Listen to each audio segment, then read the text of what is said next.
E aí, pessoal do Me Salva, tudo certo? Vamos dar continuidade então ao nosso módulo sobre história do Rio Grande do Sul, e o que nós vamos ver agora é a expansão do poder português rumo ao sul, isto é, como este território, que hoje é o Rio Grande do Sul, que durante a época colonial, no início da época colonial, pertencia à América Espanhola, acabou sendo incorporada à América Portuguesa depois de uma série de tratados e acordos entre as duas coroas ibéricas. Sempre lembrando que o que atraía os portugueses nessa região onde hoje está o Rio Grande do Sul é a sua vinculação à rede hidrográfica do Prata, muito estratégica na época colonial, porque conduzia através dos seus caminhos hídricos até as minas de prata de Potosí, por isso, estuário do Rio da Prata, e que atraía, obviamente, o interesse dos portugueses que até então sustentavam seu império colonial sobre a exploração das especiarias do Oriente e o açúcar no Nordeste do Brasil. Ainda não havia sido descoberto ouro nas Minas Gerais aqui no final do século XVI, início do século XVII. De modo que, então, no século XVII, os portugueses, também incentivados pela unificação ibérica e a anulação temporária do Tratado de Tordesilhas, vão começar a penetrar cada vez mais no território do Rio Grande do Sul. E nós já vimos em aulas anteriores que os portugueses, inclusive, determinados a manter uma posse, uma presença na região do Prata, estabelecem, um ato de grande ousadia para a época, uma fortificação, um posto avançado da colonização portuguesa para além do Tratado de Tordesilhas, no exato oposto do centro de poder do vice-reinado do Prata, da colônia espanhola, que era Buenos Aires, aqui onde hoje é a cidade de Colônia do Sacramento.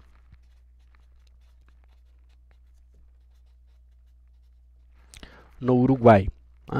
A fundação de Colônia do Sacramento, que nós já vimos na aula anterior, que é um ato de grande ousadia dos portugueses, foi precedido também pela fundação de Laguna,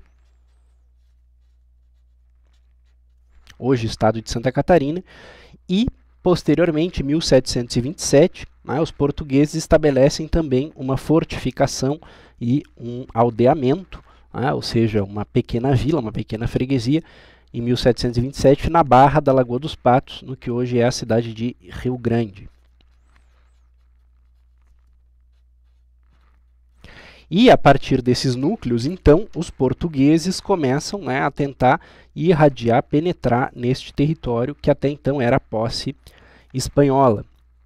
Para os espanhóis, especificamente a colônia do Sacramento, era uma pedra no sapato muito grande, porque aqui estabelecidos os portugueses conseguiam filar um pedaço do intenso comércio que vinha aqui pela Bacia do Prata, inclusive aquilo que era produzido pelas missões jesuíticas, que nós já vimos também na aula anterior, a experiência das missões, tanto os 7 povos das missões aqui no século XVIII, início do século XVIII, quanto aquelas missões mais antigas lá da região do Paraguai. Bom, quando então que o poder português vai começar a se intensificar cada vez mais esse interesse, e o interesse também em definir as suas fronteiras aqui no sul? Durante o período bastante conhecido da história portuguesa, da história metropolitana, que é o período pombalino, que vai de 1750 a 1777, quando o Reino de Portugal, então sob o reinado do rei Dom José I, será administrado por uma figura política muito importante, seu principal ministro, que é o Marquês do Pombal. E o Marquês do Pombal, durante este período, logo no início do seu período de poder, ali na década de 1750, assessorado por um diplomata de origem brasileira, nascido na colônia, chamado Alexandre de Gusmão,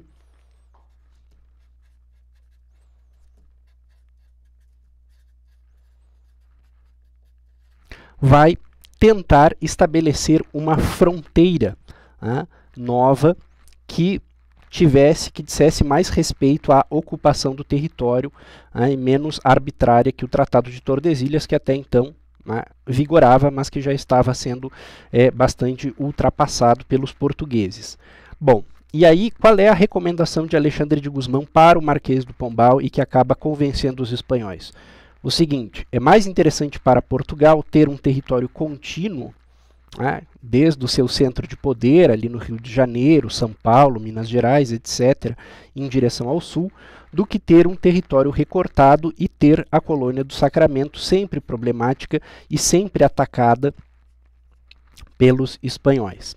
Qual é então a solução de Gusmão? Muito simples. Em troca da colônia do Sacramento, que passa definitivamente para a mão dos espanhóis, e os espanhóis acabam controlando toda a região, os dois lados do estuário do Prata, Portugal fica em troca com o território das missões jesuíticas. E aqui entra, né, uma característica muito importante do período pombalino, que também havia na Espanha, de certa maneira, esta tendência de rejeição, né, vamos colocar aqui entre aspas, jesuitofobia. Por que jesuitofobia? Né? Inventando essa palavra agora. Porque ambas as coroas, tanto Portugal quanto Espanha, viam com muito incômodo a civilização missioneira que os padres jesuítas e os indígenas haviam erigido aqui, né? Se consideravam um Estado dentro do Estado, então se viu essa oportunidade, né, de Portugal conquistar esse território também como uma maneira de dissolver essa sociedade até então bastante autônoma, né, em relação a ambas as coroas. Muito bem, aí então se estabelece o chamado Tratado de Madrid, em 1750, em que a colônia de Sacramento vai para a Espanha e as missões, o território das missões até o rio Ibicuí, e uma parte, né, do que hoje está aqui ao sul da Lagoa Mirim, entram em território, vira território português.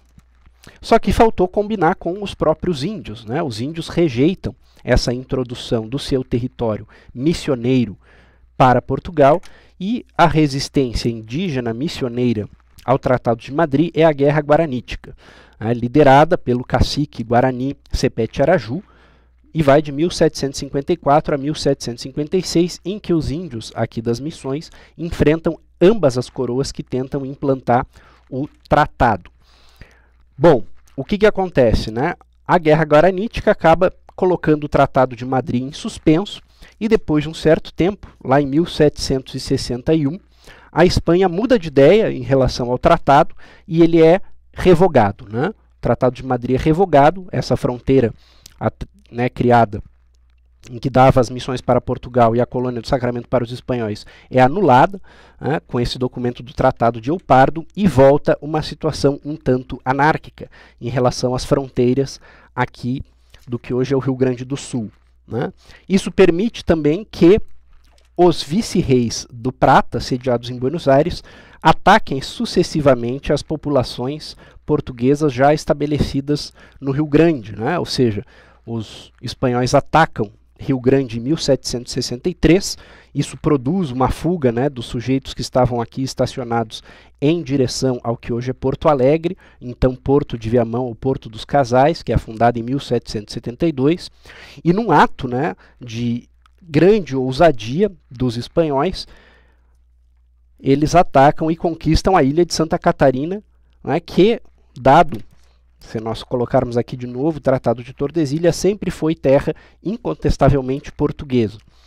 Qual é o objetivo dos espanhóis ao invadirem a ilha de Santa Catarina em 1777? É criar o que nós chamamos de um fato consumado, ou seja, uma situação emergencial que cria uma dificuldade muito grande para os portugueses, de modo a oferecer-lhes uma facilidade, né, muito desvantajosa. Ou seja, para os portugueses era muito ruim perder a ilha de Santa Catarina. Então, ali em 1777, também um período bastante complicado em Portugal, porque acaba o período pombalino, começa o reinado de Dona Maria, alcunhada a Louca, os espanhóis conseguem fazer com que os portugueses, as novas autoridades portuguesas, anulem de vez o Tratado de Madrid e aceitem um tratado muito desfavorável, que é o Tratado de Santo Ildefonso, que passava mais ou menos por aqui. E qual é o problema, né, para Portugal com esse Tratado de Santo Ildefonso? É que ganha-se de volta a ilha de Santa Catarina, mas perde-se as missões e perde-se a colônia do Sacramento. Ora, esse tratado fica em vigor, só que a sociedade lusitana portuguesa que já habitava aqui o Rio Grande do Sul, de certa maneira não aceita a legitimidade desse tratado e a revelia da legalidade, ou seja, apesar do próprio tratado, em 1801 organiza-se uma campanha militar, daquilo que já estava aqui se organizando enquanto uma sociedade pastoril militar gaúcha, que toma as missões à força. Em 1801 nós temos a conquista das missões, contrariando, passando por cima do Tratado de Santo Ildefonso. Em 1808, uma coisa muito importante também ocorre para a história brasileira, que é o exílio no Rio de Janeiro da família real portuguesa, cuja princesa herdeira, a mulher do príncipe herdeiro, do príncipe regente Carlota Joaquina, tem interesse em ampliar a presença portuguesa no Prata. Ou seja, com a vinda da família real portuguesa, os portugueses começam a olhar de novo para o Prata com ambições expansionistas. E, de fato, em 1820, aproveitando que ali na década de 1810 começam a ocorrer as independências da América Espanhola, em 1810 as Províncias Unidas do Rio da Prata, antigo vice-reinado da Prata, que hoje aqui é o centro-leste da Argentina, Uruguai, declaram sua independência em relação à Espanha, e aproveitando o caos criado por essa situação, Dom João VI, o príncipe regente, então exilado no Rio de Janeiro, ordena a invasão da Cisplatina.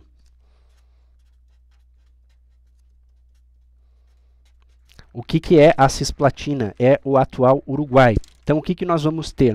No momento em que o Brasil se tornar independente, 1822, nós vamos ter conquistado para as mãos portuguesas tanto as missões, quanto a região entre o rio Ibiqui e o rio Quaraí, que nunca foram de fato portuguesas, e também durante um certo período o que vai se chamar Cisplatina, que hoje é o Uruguai.